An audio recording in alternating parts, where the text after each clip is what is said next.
Hello everyone, Crisis here. If there was ever an icon across games, cartoons, television, movies, and especially comics that stood above all others as far as strength, speed, and power, it would be Superman. But surely not all Men of Steel are created equal. And having just seen James Gunn's newest iteration on the big screen, I couldn't help but wonder where in the hierarchy of all live-action Superman does he rank. So with nearly every on-screen Man of Tomorrow and their displays of power cataloged, I hope to explain to you in ascending order which last son of Krypton would stand supreme before comparing them to David Cornsweat's version.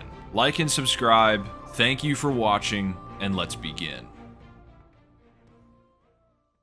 As a formality, I have to mention Nick Cage's Superman scene in The Flash. Not much to say. His heat vision blasts apart a giant mechanical spider. We have zero frame of reference for how strong that is, but at least he can say he was in the best DC movie since The Dark Knight. Sure, I wish I could say it at least made Cage's dream come true, but even he didn't seem that happy about it. I don't know what happened there. More aptly, next we have George Reeves, who played the Man of Steel during the 1950s. In the television episode Panic in the Sky, Superman manages to redirect a meteor described as king-size and 5 miles in diameter. Keep in mind that the Chicxulub impact, which killed the dinosaurs, yielded up to 72 teratons of TNT, burned down 70% of all Earth's forests, heated the solar system, caused nearly worldwide earthquakes, tsunamis, and killed 75% of all living species at the time, and it was only 1.24 times larger than what Superman managed to deflect here. However, he did not destroy it, but merely launched it away from Earth, only to soon come back at the end of the episode. Doing so also cost Superman his memories, waking up with selective amnesia, only knowing himself to be mild-mannered reporter Clark Kent. So it is safe to say this is his upper limit, and he didn't even really destroy it.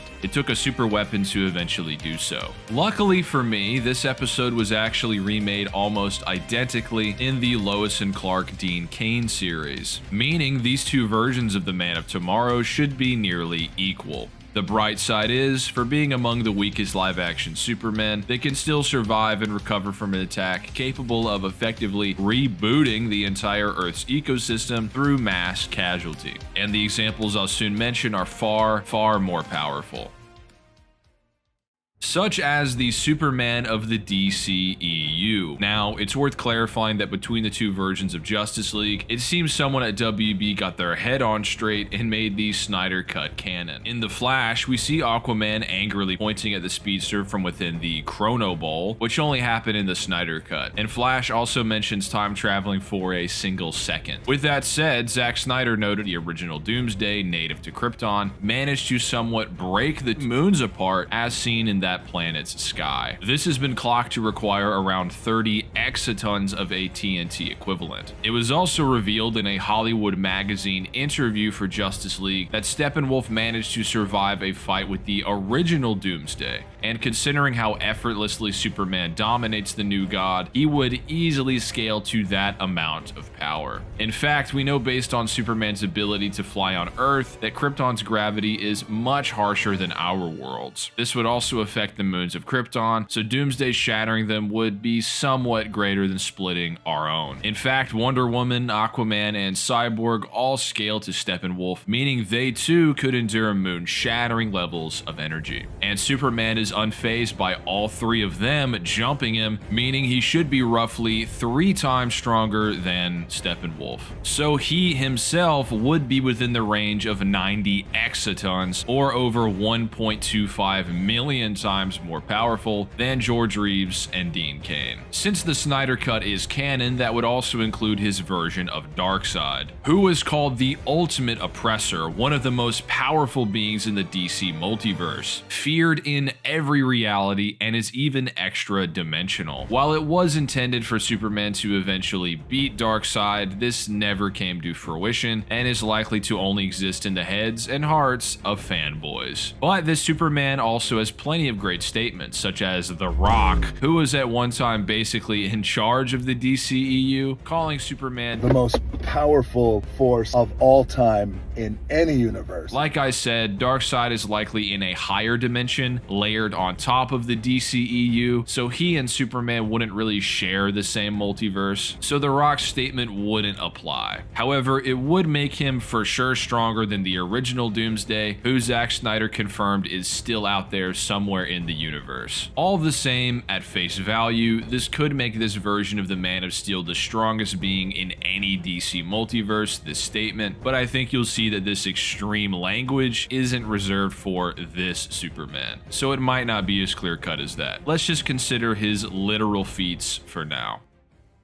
Back to the small screen for the CW/Arrowverse version of Superman. In my opinion, it makes a lot of sense to place this version of the Man of Steel this high up. After all, the Arrowverse is probably the most expansive version of the DC universe outside of the comics, with a ridiculous amount of hours and interconnected lore. While he may play second fiddle to Supergirl, that doesn't inherently make him weak. As we see in the CW Crisis on Infinite Earths special, he was able to go toe-to-toe with a bloodlusted version of the Brandon Routh, Christopher Reeve Superman. For those who don't remember, Superman Returns acted as a sequel to the Richard Donner Superman 1 and 2 films, with the aged Kal-El even referencing the events of the maligned Superman 3 movie. So it seems to be the case that the Reeve or Routh Superman, whom the Arrowverse version battled, acts as a kind of composite of these 5 films. In Superman Returns, he managed to move an entire island made out of kryptonite, but even more notably in Superman 4, the hero managed to move the Earth's moon to create a solar eclipse in as little as 6 seconds flat, which would require over 24,000 times the amount of force necessary to ragdoll the DCEU Steppenwolf.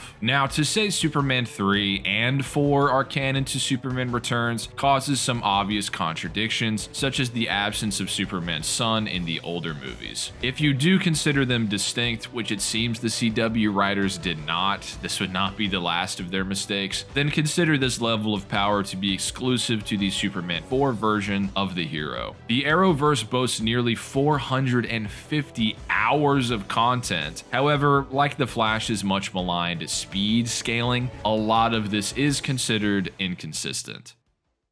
I think this might be best showcased when trying to unpack how powerful the Superman and Lois version of the character is. To those who haven't seen the show, it was originally intended to be set within the same universe as Arrow and Flash, acting as a spin-off of Supergirl. There is a catch though, as DC produced the Earth Prime comic series as a compromise in place of a live-action crossover, where the alternate evil Man of Steel seen in Superman and Lois Season 1 manages to hold off multiple Arrowverse heroes, including Kid Flash, Jay Garrick, Martian Manhunter, and Supergirl herself. Steel is then noted to have survived a battle with this evil Superman, with the main Superman and Lois Man of Steel being far stronger than John Henry's warsuit. So in theory, Superman and Lois should far eclipse the Arrowverse cast. However, this comic was produced at a time before that show's massive retcon in Season 2, due to the pandemic restricting the creators from organizing crossovers like they could in the past. So this Diggle that appears in Superman and Lois is stated to be a different one than his Arrowverse counterpart by the showrunner. Superman was the only superhero in this universe. The Earth Prime comic would, via its title and promo material, suggest that Superman and Lois is on the same Earth as Arrow and Supergirl.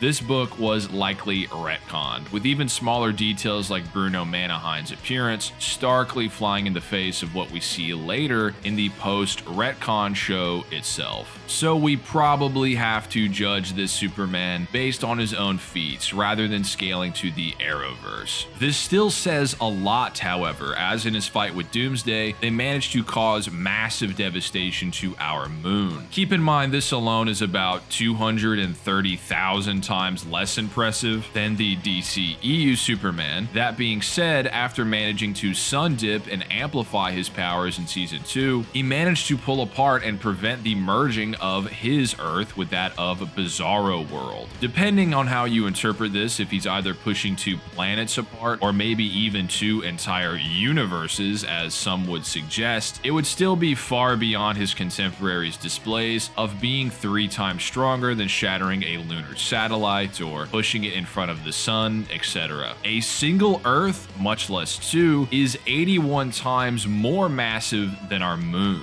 So even interpreting this in its least charitable sense, an amped version of Superman and Lois, Kal-El, is still so much more powerful than the DCEU or even Donner or Arrowverse Superman.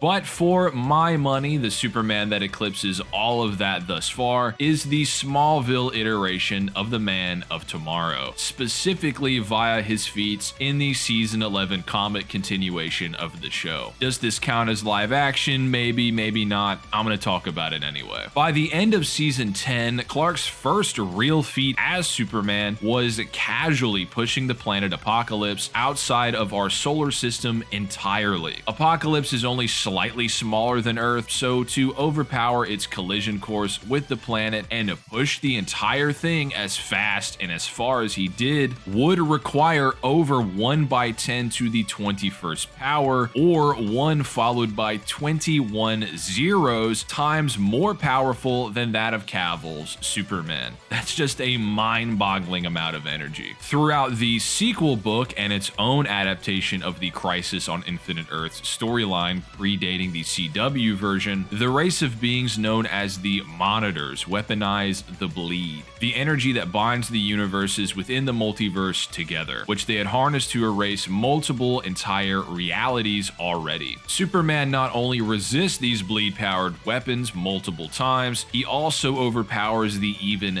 deadlier blue bleed, rebuking its ability to erase a being from time and existence outright. Due to the magnitude of this concept, it requires some additional context from the mainstream comics side of things. As the editor-in-chief of DC as a whole puts it, publishing TV shows, games, movies, they are all legitimate. They are all authentic. They are all part of canon. They are all part of the DC multiverse.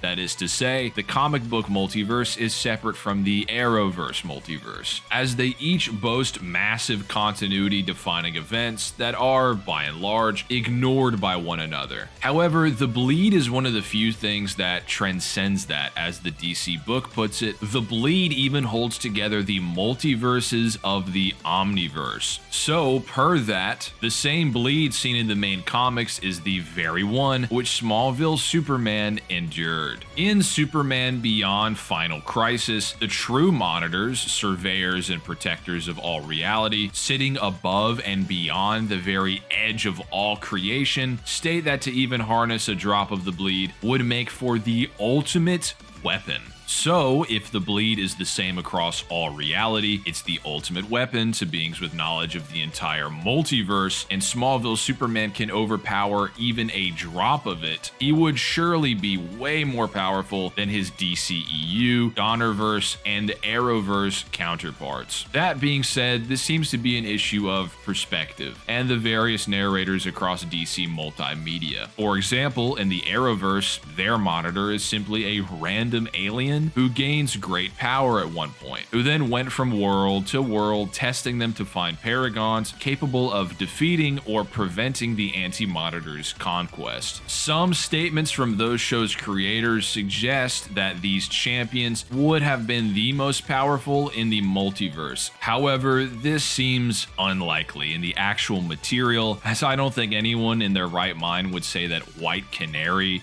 or Batwoman are outright more powerful than Smallville Superman. Like I said as well, the Monitor wasn't omniscient and had to painstakingly judge from world to world. Which leads to my next point. The writers and producers of the CW Crisis clearly intended for this to be the Smallville Kal-El, and even note how the season 11 comics are canon backstory for his cameo. But Tom Welling himself actually refuted this, saying that that because of the multiverse, the real Smallville Superman could still be out there saving the day. This is worth stating, as Welling did have creative control over the original show via being a producer and director, even beyond playing Clark. It even coincides with what the Smallville show depicted, Superman being immortal and the heroes of the 31st century basically worshipping him. So if the Monitor kept looking, would he have found a Superman durable enough to survive weaponized bleed, capable of easily beating the Anti-Monitor all by himself? It makes it all very ambiguous and hard to say definitively one way or another. In my opinion, I think when taking into account how infamously inconsistent the power levels within the Flash and larger Arrowverse truly are, the retcons and clashing creator statements, I find the comic book Monitors to be far more reliable given their cosmic status and metaphysical constitution. They exist in a fundamental realm, wielding machines capable of forging entire universes out of concepts. They aren't merely powerful aliens or genius evil scientists that populate the Arrowverse. And in all likelihood, it was a rogue faction of these beings that Smallville Superman managed to defeat. The CW had so many cooks in the kitchen, conflicting ideas, and even suffered some globally incited setbacks, as opposed to Smallville Season 11, which was written by a single person all the way through, making it much more straightforward.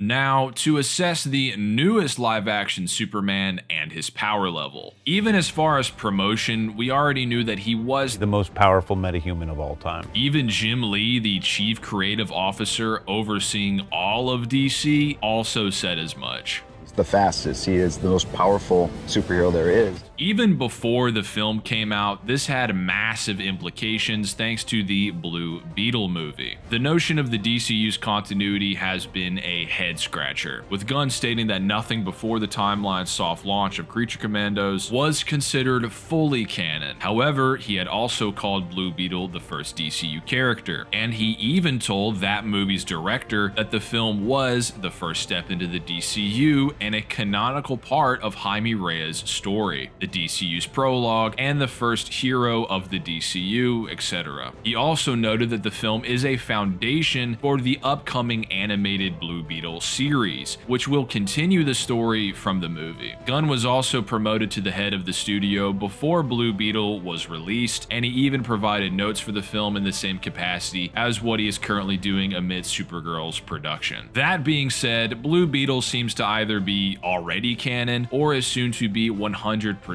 canon via the means of the animated series, which is huge, as within the film we see a Green Lantern, as revealed by the director, blast the Scarab into a planet, utterly annihilating it, with the Scarab then unscathed. The prequel novel to Superman notes that the Green Lantern, Guy Gardner, is a metahuman, meaning that's likely true for Hal Jordan and John Stewart as well, who have been stated capable of using all the power their rings can afford them. So by all metrics, Superman should scale to this planetary explosion, which would be about 34 times shy of Christopher Reeve moving the moon, but about 23 billion times more powerful than DCEU Superman, being 3 times as strong as the original Doomsday. But does the film itself back that up? After all, James Gunn himself said You don't want him to be able to punch a planet in half. But try to remember that Zack Snyder, before Man of Steel, said he wanted to nerf his Superman to the point that he couldn't lift continents. Yet within Man of Steel, he managed to survive and destroy the World Engine, which could essentially obliterate and recreate multiple continents on the Earth's surface. So these directors can say or intend whatever they want, but the movies are the actual proof of what these characters are truly capable of or incapable of.